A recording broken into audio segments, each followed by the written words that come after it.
오늘 세 분 모셨으니까 저희 바로 한번 들어가 보죠. 자, 지금 선거운동 시작된 지 오늘로 사흘째입니다. 이재명, 김문수, 이준석 후보가 전날 TK 이어서 부산, 경남 오늘 찾았습니다. TK, PK가 사실 이번 대선의 격전장이 된 것 같다 이런 말들 많이 나옵니다. 어떻게 보세요? 우선 교수님부터. 일단 조금 이례적인 상황이라고 봐야 되고요. 원래 같으면은 지금 저는 조금 뭐 좀 잘 될 거야라고 조금 좋은 말 해드리고 싶은데 지금 대구 경북이나 부산 경남이 원래는 우리 그 국민의힘의 사실 뭐 완전히 뭐 텃밭이잖아요. 그렇죠. 보수 텃밭이죠. 생각보다 지금 이재명 후보의 어떤 민주당이 파죽지세로 내려와서 저는 거의 6.25 전쟁 때 비유하면 약간 낙동강 전선의 진지를 구축할 만큼 많이 밀려 있다고 보이거든요. 네. 상당히 조금 위기의식을 느껴야 되는 상황이고 그만큼 지금 여러 가지 나오고 있는 여론조사 데이터라든가 아니면은 형세가 굉장히 좀 불리하다고 이렇게 보이거든요.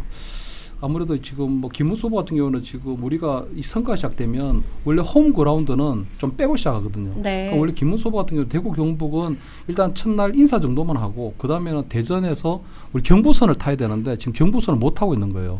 경부선을 원래 같으면 대구에서 찍고 대전 서울로 가는 이 경부선을 타고 올라 상행선을 타야 되는데 본인이 지금 상행선을 못 타고 지금 대구에서 안방을 지금 사수해야 되는 상황이거든요.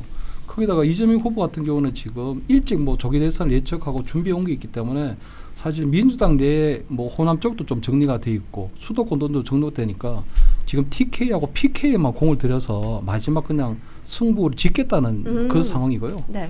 그다음에 그 이준석 후보 같은 경우에는 이번에 어쨌든 본인이 부모님이 이제 뭐 대구 경북 출신이기 때문에 대구에서 어쨌든 국민의힘을 대처하는 새로운 좀 신보수의 어떤 그런 상을 좀 만들겠다는 거거든요. 그러니까 대선 이후에 본인이 다른데 대구 경북에서 조금 의미 있는 득표만 되면 대선 이후에 어떤 보수의 새 판짜기를 본인이 좀 주도하겠다는 그런 완전 정치적 의도가 있는 상황이기 때문에 굉장히 지금 대구 경북 또 부산 경남 이 기드가 진짜 우리 6.25 때 얘기하는 네. 낙동강 뭐 진짜 그 최후의 구축선이 만들어졌다고 할 만큼 국민의힘이 지금 굉장히 조금 위기 상황이다. 그리고 김문수 후보가 지금 굉장히 조금 분발해야 되는 그런 상황이다. 이렇게 좀 평가할 수가 있죠. 교수님 말씀 일리가 있는 게 사실 이재명 대선 후보 지금 어떻게 보면 다른 지역은 따놓은 당상이다 이렇게 생각하니까 이제 본인이 조금 불리한 지역에 가서 더 표를 끌어오면 내가 더 좀 확실하게 이길 수 있지 않을까 이런 네. 생각을 해서 TK, PK를 찾은 것 같아요. 네, 근데 이 TK, PK가 만약에 견고했다면 안 찾았을 것인데 뭐 TK, PK의 주요 인사들을 살펴보자면 홍준표 대구시장은 미국으로 떠났고 또 울산으로 치면 김상욱 의원 그래도 현직 국회의원인데 탈당을 해가지고 내일 뭐 이재명을 지지 선언하냐는 보도가 나오고 있고 부산으로 치면 또 상징적인 사람 중에 한 명이라고 할 수 있는 조경태 의원 같은 경우에도 지금 당내에서 김문수 후보를 전폭적으로 돕는 게 아니라 자꾸 좀 딴소리하고 있는 모양새를 보이기 때문에 그래서 우리 보수 우파들은 이걸 다시 경고히 가야 된다라고 해서 김문수 후보는 TK, PK를 이틀을 잡은 것이고요. 반대로 또 이재명 후보 측은 빈집털이를 좀 해보자 해가지고 간 것이라 보여지고요. 네. 거기에 이준석 후보자도 똑같은 생각으로 본인의 이제 부모님이 조부모께서 칠곡이고 또 아버님이 대구니까 내가 대구부터 시작을 해야 되겠다라고 각자의 마음을 먹고 갔는데 알고 보니까 겹친 그런 것이었습니다. 근데 사실 우리 교수님 말씀처럼 수도권에 좀 집중을 해야 인구가 가장 많은데 이게 수도권 다음으로 인구가 많은 것이 TK, PK 합치면 한 1200만 명 정도. 그러니까 영남이 1200만 명이고 호남이 한 490만 명 정도예요. 그렇기 네. 때문에 인구가 많은 곳에 먼저 집중을 하는 게 낫다고 각 선거 캠프에서 판단을 하신 것 같습니다. TK, PK는 지금 어쨌든 보수표가 그래도 조금은 많았던 지역인데 이재명 후보가 과감하게 가서 또 이렇게 말했다고 합니다. 저희가 자료 화면 준비했는데 한번 들어보시죠. 박정희 정책이면 어떻고 자, 지금 김대중 정책이면 띄워지고 어떻습니까? 있는데요. 구미시 방문이 먼저 뜬 것 같은데 자 TK, PK를 가서 이제 이재명 후보가 TK 유세에서 박정희 정책이면 어떻고 김대중 정책이면 어떠냐 신상품 이재명 써달라 이렇게 언급을 해서 주목을 받았습니다. 그러니까 한마디로 지금 민주당은 TK에서 30% 이상 득표율을 목표로 하고 있다고 합니다. 대변인님 어떻게 예상하세요? 표정 보니까 말도 안 되는 소리다 이렇게 말씀하시는 것 같은데요. 이제 이재명 후보가 이제 대구에 간 이유는 이제 박정희의 서사를 이제 가져오고 싶은 거죠.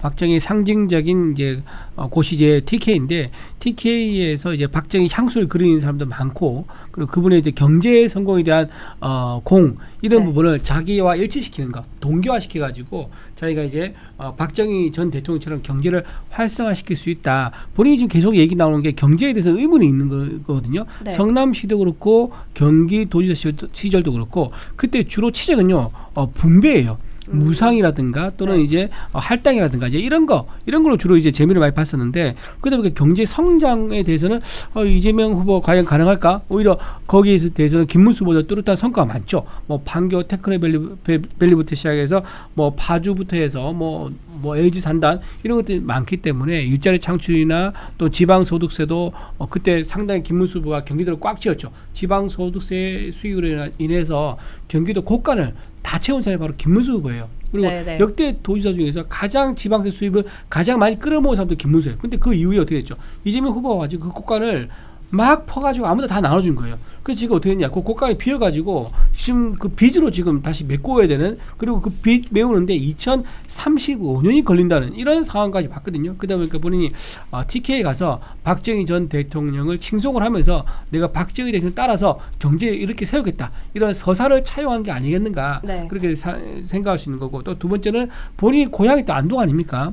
안동이기 때문에 자기가 이제 고향에 가서 지난번에 고향에서 한 20% 정도밖에 지지를 안 나왔었습니다. 네. 이제 그런 것들도 좀 이제 자존심 문제기도 하죠. 고향에서 인정받지 못하는데 어떻게 전국에서 표를 얻을 수 있겠느냐 이제 이런 것도 아마 있었을 것 같고요. 그리고 지난번에 대선에서 이제 이재명 후보가 여기서 얻었던 게 21.6%가 대구에서 얻었고요. 그다음에 경북에서는 23.8%였습니다. 근데 그때 당시 윤석열 전 대통령이 거의 80% 가까운 지지율 압도적인 지지율을 얻었었어요. 그러니까 지금 본인이 와가지고 하는 말이 왜 나에 대해서는 우리가 남이가 그 얘기 안 해주느냐라고 이제 읍소를 하고 있는데 사실 이게 이제 지지율 보면 오늘 매일신문에 나왔죠. 뭐 이재명 후보가 30%를 넘었다라고 굉장히 대서특필했는데 자세히 봤던 게 뭐냐면 정당 지지율이에요. 이제 TK에서 이제 민주당의 정당 지지율은 25%입니다. 25.1. 그러니까 정당 지지율보다 이재명 후보의 지지율이 높다는 것은 무슨 말이냐? 이게 뒤로 가면 뒤로 갈수록 대선은요 구도가 당 대 당 싸움이에요. 그러면 네. 당을 당을 보고 선택할 사람이 많을 수밖에 없는 건데 그러면 이재명 후보가 지지율 떨어지겠죠. 그렇게 보면은 제가 보기에는 정당 지지율에 가까워지는 수렴해주는 그런 지지율밖에 갈 수밖에 없을 거예요. 그렇기 때문에 나중에는 아까 인구가 많은 수도권에 집중을 하고 네. 지금은 이제 앞에 좀 선거에 여유가 있기 때문에 TK에서 최대한 자기를 좀 각인시키는 그런 대선상의 일정도 반영을 해서 TK 행보를 한다. 저 그렇게 보여집니다.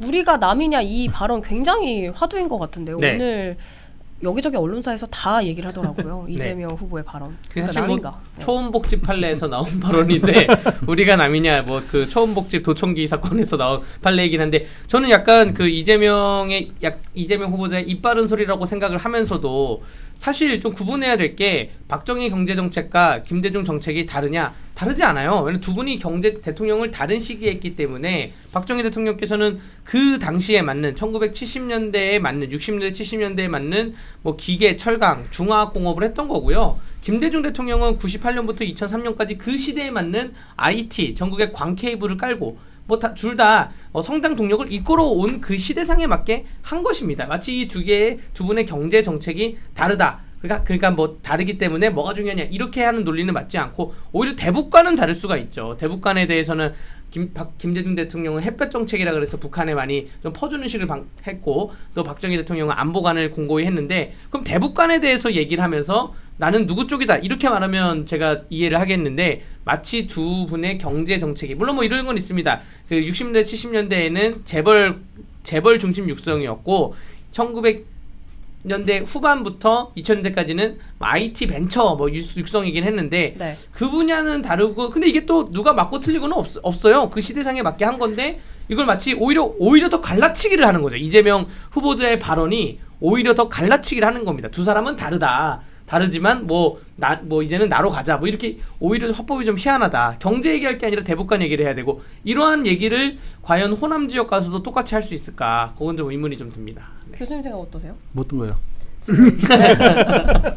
뭐 우리가 남이가 뭐 멘트라든지 아니면 지지율 관련이라든지. 그래서 저는 지금 이재명 후보가 보면 대구 경북에서 30%를 지금 모원하고 있거든요. 왜냐하면 방금 얘기하신 것처럼 지난 대선에서 한 20% 조금 넘는 게 나왔는데 사실은 뭐 그때 우리가 지난 대선을 복귀해 보면 그때는 윤석열이 바람이 있었습니다. 그때는 윤석열이라고 하는 어쨌든 문재인 정권의 검찰총장을 지내고 뭐 사람에 충성하지 않는다는 그런 멘트로 해서 네. 강력한 윤석열 바람이 불었는데 문제가 뭐냐면 지금 대구 경북에 김문수 바람이 일어나진 않고 있어요. 대구에서 김문수 바람이 일어나지 않고 있는 게 아까 방금 지적해 주신 것처럼 가장 큰 게 보면요. 일단은 이번에 그 후보 교체 파동을 겪으면서 대구 경북에서 가장 큰 권성동 원내대표가 앞장섰지만 그것을 뒷받침했던 건 대구 경북 의원들이었거든요. 그렇기 때문에 대구 경북의 당원들은 김문수에서 한덕수로의 자연스러운 단일화가 이루어질 줄 알았는데 그게 안 지켜진 거예요 지금. 그래서 거기에 대한 실망감이 또 있거든요. 두 번째는 지금 홍준표 시장이 지금 하와이 가 있거든요. 네가 가라 하와이를 가 있는데 홍준표 시장이 이렇게까지 변심을 할 줄은 몰랐어요 정말. 그러니까 김문수 후보가 요청을 해서 상임 선대위원장을 처음에는 수락을 했다는 거거든요. 근데 보니까 뭐 아무래도 뭐 다른 이유 때문에 해서 어쨌든 그걸 수락하지 않고 미국을 떠났는데 이렇게까지 김문수 후보가 이렇게 힘들 때 이렇게 해서까지 사실상 철회를 하고 우리가 흔히 얘기하는 것처럼 먹던 샘물에 침을 뱉지 마라 그러는데 지금 완전 독을 풀은 상태거든요. 완전 독을 풀어버렸어요 홍준표 후보가. 그렇기 때문에 지금 굉장히 지금 김문수 후보가 고리무원인 상태에서 굉장히 힘겨운 싸움을 하고 있기 때문에 아마 이재명 후보 입장에서 볼 때는 그때처럼 30%가 나오기는 쉽지 않아요. 왜냐하면 역대 이거는 정말 대구 경북의 자존심이라고도 할 수 있는데 민주당 우리 후보가요. 대구에서 30%를 욕심낸 적이 없었어요. 네. 근데 이재명 후보가 감히 30%를 넘겠다는 거거든요. 이거는 어떻게 보면 대구 경북의 우리 유권자들도 잘 아셔야 되는 게 이재명 후보는 우리가 남이가 해서 지금 왜 자기가 대구 경북 출신인데 안 찍어주냐 그러는데 저는 대구 경북의 유권자들은 이재명 후보에게 물어야 되는 게 왜 우리 국민의 후보는 호남에 가면 10%도 못 받느냐에 대해서 물어야 된다고 보거든요. 그럼 이재명 후보가 거기에 대해서 답을 해줘야 돼요. 그래서 이 사람이 호남에 가서는 내 고향인 대구 경북의 국민의힘 후보도 좀 찍어주라고 얘기를 해야 되는 거잖아요. 그러니까 본인이 왜 대구 경북에서 30% 안 찍어주냐 하는 걸 문제 삼을 게 아니고 왜 호남에서는 국민의힘 후보가 10%도 넘지 못하느냐. 이거에 대해서 본인이 좀 고민을 해줘야 되지 않느냐. 그래야 우리가 남이가 할 때 우리가 남이 아니라라고 얘기를 할 수 있는 것이지 지금은 그냥 뭐 약간 뭐 이 득표 표만 어떤 뭐 얻고자 하는 그냥 그런 식으로 이제 약간 뭐 양두구육하는 뭐 그런 게 아닌가 저는 이렇게 보이죠.